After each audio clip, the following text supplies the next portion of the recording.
Hi అండి. అందరికీ నమస్కారం. ఎలా ఉన్నారు? అందరూ బాగున్నారా? నేను చాలా బాగున్నాను. ఈరోజు వీడియో వచ్చేసి బీన్స్ కర్రీ చేశాననమాట. నేను ఎలా చేశానో నా స్టైల్‌లో ఒకసారి మీకు చూపిద్దామని వీడియో చేశాను. బీన్స్ టమాటా గ్రేవీ కర్రీ అనమాట ఇది. అయితే ముందుగా బీన్స్ తీసుకొని చిన్న చిన్న ముక్కలుగా కట్ చేసుకొని కడిగి ఒక పొంగు వచ్చే వరకు ఉడకబెట్టుకోవాలన్నమాట. ఇదిగోండి నేను ఆ సైజులో తీసుకున్నాను ముక్కలు. మీరు మీ ఇష్టాన్ని బట్టి తీసుకోవచ్చు. కట్ చేసుకుని వాటర్లో శుభ్రంగా కడిగేసి స్టవ్ మీద పెట్టి ఒక పొంగు వచ్చేంత వరకు కూడా ఉడికించుకున్నాను. మరీ మెత్తగా ఇప్పుడే ఉడికించుకోకూడదండి. ఒక పొంగు వస్తే చాలు. ఎందుకంటే అందులో కొంచెం పసర వాసనలాగా వస్తుంది. ఆ వాసన పోవడం కోసం మాత్రమే ఉడికించాను నేను. ఉడికించి ఒక జాలగరిటలోకి తీసేసుకుని నీరు మొత్తం వడగట్టేసుకున్నాను. వడగట్టేసుకుని ఇక ఈలోపు ఉల్లిపాయ టమాటా ఇవన్నీ కూడా కట్ చేసి పెట్టుకున్నాను అనమాట. ఇంకా కూర వండటానికి స్టవ్ మీద ప్యాన్ పెట్టుకొని కూరకి సరిపడా ఆయిల్ వేసుకున్నాను. ఆయిల్ హీట్ అయిన తర్వాత అందులో ఉల్లిపాయ వేసి వేయించుకుంటున్నాను అనమాట. ఉల్లిపాయ వేగిపోయిన తర్వాత బీన్స్ వేసేస్తాను. అల్లం వెల్లుల్లి పేస్ట్ వేసుకుంటాం కానీ ఇప్పుడే కాదు, నార్మల్గా మనం నాన్ వెజ్ కర్రీస్లో చికెన్ కూర అలా వేసుకుంటాం కదా, ఉల్లిపాయ వేగిన తర్వాత అల్లం వెల్లుల్లి పేస్ట్. దీనికి అలా కాదండి, ఈ బీన్స్ ముక్కలే వేసి ఉడికించుకోవాలి. కాసేపు ఉడికిన తర్వాత టమాటాలు కూడా మగ్గిన తర్వాత అప్పుడు లాస్ట్లో వేస్తాను. కొంతమంది ముందే వేసుకుంటారు. బీన్స్ కొంచెం ఫ్రై అయిన తర్వాత దీంట్లోనే టమాటా ముక్కలు కూడా వేసేసి మగ్గించుకోవాలి.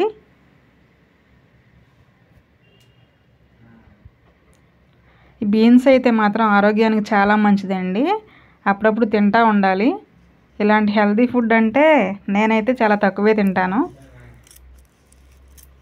అలవాటు లేవు మనకు, చిన్నప్పటి నుంచి ఇవన్నీ తెలియదు కదా, అలవాటు లేక తినాలనిపించదు. కానీ పిల్లలకు మాత్రం పెట్టాలి. ఇదిగోండి టమాటా బీన్స్ ఉడికిపోయింది కదా. ఇలా ఉడికిన తర్వాత ఇప్పుడు అల్లం వెల్లుల్లి పేస్ట్ వేస్తాను. అదిగోండి అల్లం వెల్లుల్లి పేస్ట్ కూడా వేసేసి ఒకసారి కలిపేసుకొని ఒక 2 నిమిషాలు మగ్గనిస్తే ఈ ముక్కలకి పట్టిద్ది అనమాట. అలా కాకుండా మనం ఆనియన్ వేసినప్పుడు అల్లం వెల్లుల్లి పేస్ట్ వేసి వేపేస్తే ప్యాన్కే అంటుకుపోయిద్ది, ముక్కలకి పట్టదు. అవి వేగిన తర్వాత ప్యాన్కి అంటుకుపోయిద్ది అనమాట అది. అదిగోండి అల్లం వెల్లుల్లి పేస్టు బీన్స్ టమాటా చక్కగా వేగిపోయినాయి. ఇంకా ఇప్పుడు మనం కూరలోకి కావలసిన ఉప్పు కారం పసుపు ఇవన్నీ యాడ్ చేసేసుకొని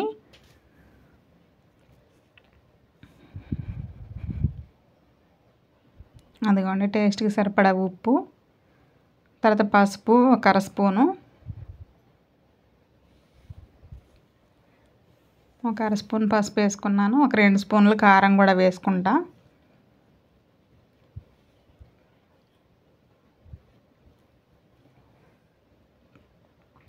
ఒక 2 స్పూన్లు కారం కూడా వేసుకున్న తర్వాత ఇది పల్లీల పొడి అనమాట. పల్లీలు వేయించి పొడి చేసి పెట్టుకున్నాను.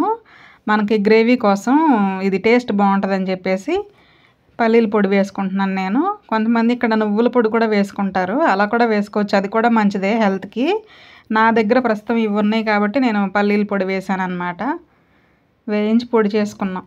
ఊరికి డ్రై ఫ్రై చేసుకోవటమే, ఆయిల్లో ఏం వేపలేదు నేను పల్లీలు.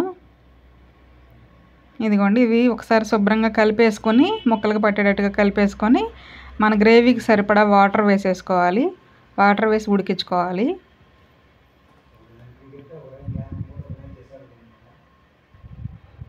ఒకసారి కలిపేసి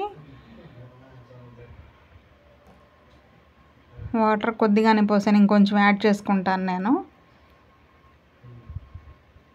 ఇక మొత్తం కలిసి చక్కగా ఉడికిపోయి మనకి ఆయిల్ పైకి వచ్చేంత వరకు ఉడికించుకోవాలి.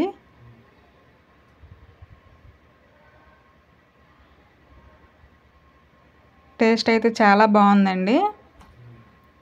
మీకు నచ్చితే కనుక వీడియో ఇలా మీరు కూడా ట్రై చేయండి ఫ్రెండ్స్. స్టవ్ సిమ్లో ఉన్నట్టుంది, హైలోకి పెంచుకుంటున్నాను. దగ్గరే ఉంటాం కాబట్టి ప్రాబ్లం లేదు. అదిగోండి కూర ఉడుకుతుందన్నమాట, బీన్స్ టమాటా గ్రేవీ కర్రీ. ఇంకా ఉడికిపోయిన తర్వాత లాస్ట్లో కొంచెం ధనియాల పొడి, కొంచెం గరం మసాలా కూడా వేసుకున్నాను. బాగుంటుంది టేస్ట్ ఫ్లేవరబుల్ కానీ. అదిగోండి, అదొక స్పూన్, ఇదొక స్పూను ధనియాల పొడిను గరం మసాలా వేసుకుని ఇంకా బాగా కొంచెం దగ్గర ఉడకాలి. కొంచెం వాటర్గా ఉంది కదా, కొంచెం దగ్గరగా ఉడికేదాకా ఉడికించుకొని ఇంకా దింపేసుకుంటామేనండి, అయిపోతుంది.